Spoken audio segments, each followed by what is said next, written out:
up, everybody? Welcome to, is this 24? 24. This is episode 24 of the Death Mountain Podcast. We are one away from hopefully bringing to you an actual live episode of the podcast. We're working hard on planning because we did promise it. But fun fact, this one's not live. As usual? Yeah, you don't expect too much from us here. But it's on time. But it is on time. So again, we apologize for last week, the three semis, and they made it to where I couldn't get home, but we got the video up. Hopefully you guys liked it. Hopefully you shared it. Hopefully you enjoyed it. Hopefully you'll enjoy this one and share it as well. As usual. And as well as follow all of our social media. Just do it. It's all in the beginning and the end. Just go follow it. DMP Streams. All the Death social Mountain medias. Productions on Facebook. Tell your friends, your dogs, your animals. And your toaster. Same thing. Your toaster. Always tell your toaster. I told my toaster today. I didn't. Yeah, see, that's where we're separated. Anyways, let's get into the topics for this week. There aren't too many, but I thought I'd bring up some news about how well God of War has been doing. Yeah, another PlayStation 4 exclusive. Yeah. Very, very different from prior renditions of this game. God of War 1, 2, and 3. Very, very different.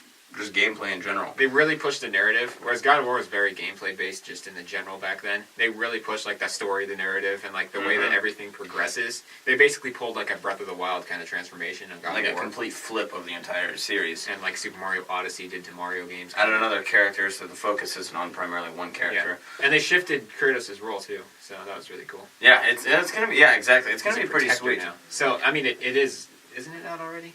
I'm not entirely sure on that. No? Oh, it releases April 20th. Oh, okay, so it's not actually out yet. Okay, again, because we don't do this live, it's going to be a little awkward. It is going to be out. It's going to be out by the time you guys watch this. And hopefully you guys are playing, and if not, hopefully you heed this information and go buy it, because it's going to be pretty sweet. We're going to be snagging it here all around.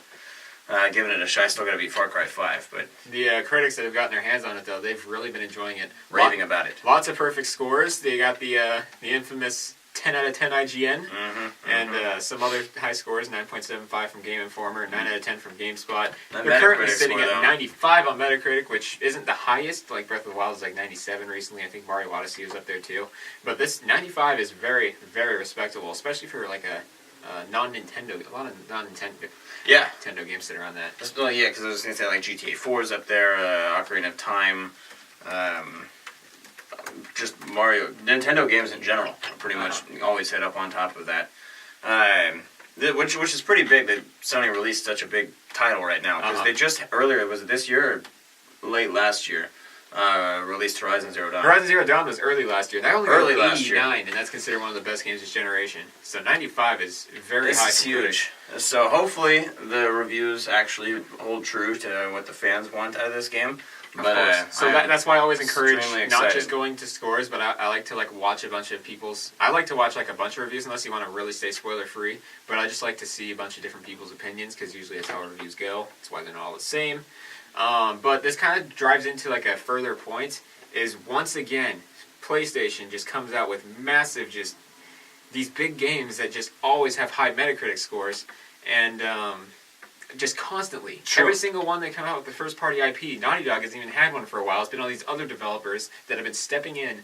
And then I think that Spider-Man game, we'll see how that goes too, but it's made by Insomniac, who made Ratchet and Clank. And I just bought, for the 19th time, the Jack and Daxter collection. That's Naughty Dog, on the PlayStation 4. It's one of those things where their exclusives are so good that they just hold for that test of time, and it's just awesome.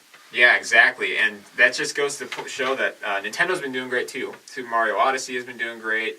Breath of the Wild, two of the best games of the year. They both came out last year on the Nintendo Switch, and even their third-party partner games that they made Switch exclusive, like Ubisoft's Mario and Rabbids Kingdom Battle, top-notch game. So they've been on a roll too. But Microsoft, all they've had to show for it recently was Sea of Thieves, and that's sitting at 68 on Metacritic, and you can't really debate that much lower. It's a good game, but it only has 4 hours of gameplay. Actual true content in that game. What have they really had since then? Halo 5? That's pretty much it. That's the thing. We're talking about Xbox. A lot of people prefer, the controller and things like that, and that's a good reason to have that system. Controller, the network. However, when we're talking just console exclusives, console and fanboys can hate on me all they want for this. when it comes to exclusives and games on the title, it's not like Call of Duty is drastically better on the Xbox or anything anymore. And they're not even developing them for the Xbox. They're developing them for the PlayStation and porting. They're developing for both. Yeah. It's just that they're putting more focus on PlayStation. And they're getting so it's one of those things now where the Xbox is still huge, of course. Yeah. But it's almost as if there's a little bit of a nostalgia in terms of how popular they are in terms of PlayStation right now, because the Halo hasn't released anything huge or groundbreaking since like Halo Reach. Yeah. Gears of War 3 was huge, and then after Judgment Day came out, it's just straight down to, or Judgment. Yeah, just Judgment. Judgment, yeah. Since that came out, it just went straight down.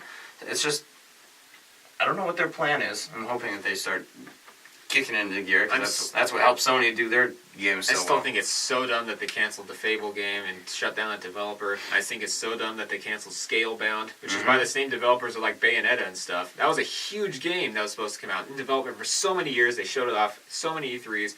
Boom, gone.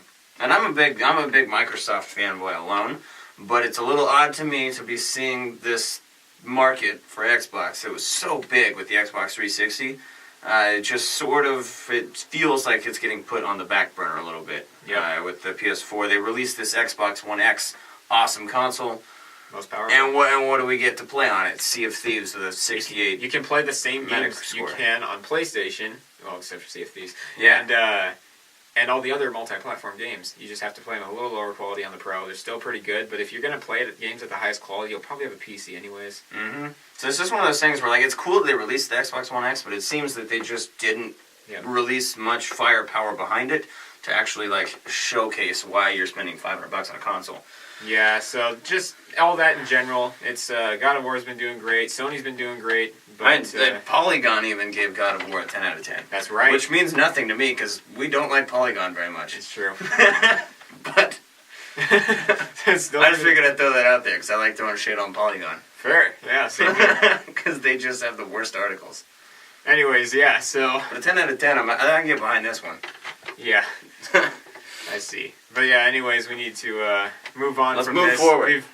Well, to be clear, though, the Xbox horse. is still our favorite console, no matter what. That's true. That's why we're so passionate about it when they release a game like Sea of Thieves.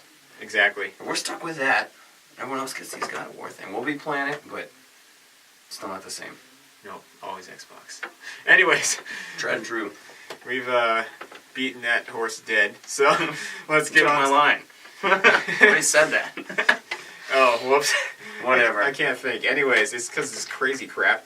Did you hear about this? Samsung might be moving towards the notch on their future phones. So anyways... Oh, I hate this so much. Samsung has actually filed a patent to show notches on their future phones. Copy the iPhone. And it gives it a really good screen-to-body ratio, so you're getting that out of it. Because it's almost all the way around the screen, just like the iPhone 10. And... that's basically it. I mean, I don't even want to talk about the notch. Well, we're talking about. Well, I'm not talking about the notch. I already told you before this. The notch is dumb. It's just a little cutout, and why not just put bezels on it? Look at this. Because there's more screen on it. Look at that pixel. It's just more screen, I guess, but still. There's a better screen to body ratio. Don't believe in it.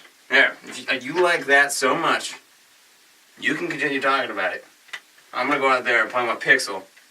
I'm not going to deal with this. It's dumb. I told you I wasn't talking about this hinge thingy. Not even a hinge, it's a notch. I'm out. You talk about the notch yourself. Look at that. Okay. Well, I guess we got a podcast to take care of, and I can't exactly try to fight that. So, we will continue talking about the notch. But anyways, Samsung just filed this patent. This does not mean it's actually going to happen. I wish you would have heard that.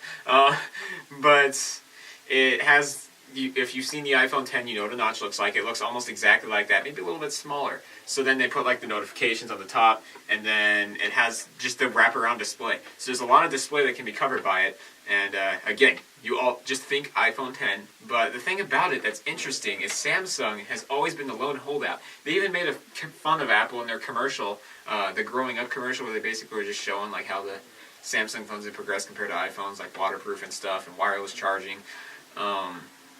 And at the end of the commercial, they have the Apple guy with the notch haircut waiting in line for the iPhone 10. And they were throwing shade, like they're like, notches are dumb. And then, like, LG comes out with a notch phone. OnePlus 6 is supposed to have a notch. There's like a Motorola phone that's apparently going to too. But the market is moving towards notches. And Samsung was just the lone holdout. They're just like, no, we're not going to have a notch. But now they filed a patent for one, which means they're thinking about it. Or they're just trying to play it safe just in case they go that route. But that's the point. They're thinking about going that route potentially. Because notches could be the future for the smartphone industry. We might not have the traditional top and bottom bezels for much longer on premium phones, because we will probably be having notches much more often in this current day of technology. That's all I got for you guys, though, because there really isn't much more to the notch than that. Well, I guess that's all I got. Yeah, no notch. Like the video if you liked it, dislike it if you didn't. Leave a comment saying that Joey should really think more about notches. I mean, I'm not a huge fan of the notch. I do prefer the symmetrical design of the top and bottom. I will make that clear. But the notch does have its advantages, and it's a trade-off that I'd be willing to accept. I mean, it's not bad. It's not terrible. Like, man, I don't know what Joey's huge beef with the notch. It's probably because he hates Apple so much. I mean, I'm not a huge fan of Apple either. I don't use any Apple products. Anyways, leave a comment talking about your thoughts about the notch, if you agree with Joey and just don't want to hear about it ever, or me. And then subscribe if you haven't already for more podcasts like this one. And then make sure to click that notification bell so that you get all these videos first. The second they go live, Saturdays at 9 a.m. is when they're scheduled to go up. So make sure to do that, as well as for that eating competition video between Ricardo and Alec that I heard about last week by surprise. So make sure to stay tuned for that. Like, comment, subscribe. This has been Trevor with Death Mountain Productions, and formerly Joey, before when he was here. You stay classy, Spokane. Wait. Hold up. We need to address what just happened. Very true. So, Joey obviously did not want to talk about the content that Trevor presented. That was not scripted into the podcast. Joey stormed out of the room, left the apartment, got into his WRX, and drove off into the sunset. Are you kidding? And we have no idea when he's going to be back. Hopefully by next week he'll be back. Maybe not. Guess we'll find out. We'll see you guys back here next week. All right. Well, yeah. I mean, he was just so salty, and he just left, and then he was gone. So apparently he saw him go. So if not, we'll host our first podcast episode together. Like this video if you want to see that. Peace out. Peace.